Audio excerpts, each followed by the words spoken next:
আসসালামু আলাইকুম রহমতুল্লাহি বারাকাতুহু। আমি কিছু কথা বলার জন্য আসলে আজকে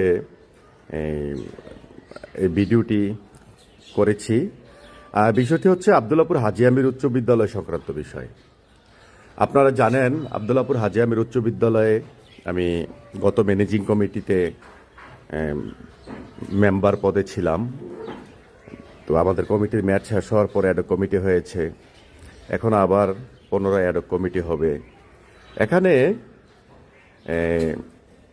সবুর খান, যিনি নাইমুল ইসলাম খানের ব্যবসায়িক পার্টনার, সবুর আহমেদ খানকে আপনারা সবাই চিনেন, যে দীর্ঘদিন আবদুল্লাপুর হাজী আমির উচ্চ বিদ্যালয়ে আওয়ামী লীগ ক্ষমতায় থাকাকালীন সময়ে এসে আওয়ামী লীগের ক্ষমতা ব্যবহার করে আবদুল্লাপুর হাজী আমির উচ্চ বিদ্যালয়ের ম্যানেজিং কমিটির সভাপতি হতো বারবার।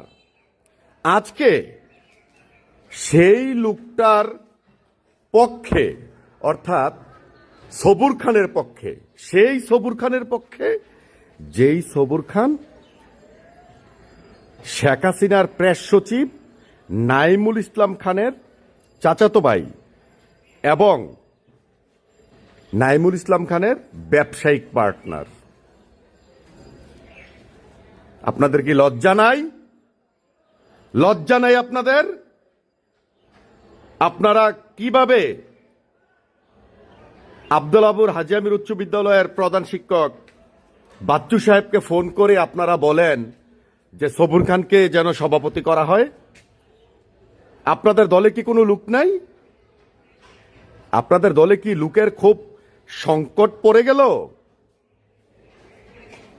আমি আপনার নামটা মুখে নিলাম না। আপনি একজন শিক্ষিত মানুষ, আপনি একজন আইন পেশার লোক, রাজনীতি করেন, ভালো কথা, কিন্তু এত নিচে নেমে আসবেন কেন আপনারা? হ্যাঁ, আমি আনিস মেম্বার, আমি আওয়ামী লীগ করার কারণে 4 মাস 17 দিন কারাবরণ করে আসছি। কি আমার চেয়ে বড় আওয়ামী লীগ রসুলপুর ইউনিয়নে নাই? নাই নাকি আমার চেয়ে বড় আওয়ামী লীগ রসুলপুর ইউনিয়নে?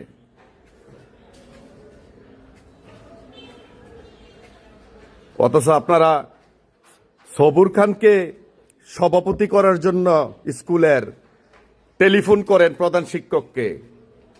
দেউলি হয়ে গেছেন আপনারা আসলে রাজনীতিতে। আপনারা একেবারে নিচে নেমে গেছেন। টাকা হইলেই আপনাদের সবকিছু হয়ে যায় নাকি? যেই সবুর খান নাকি স্কুলের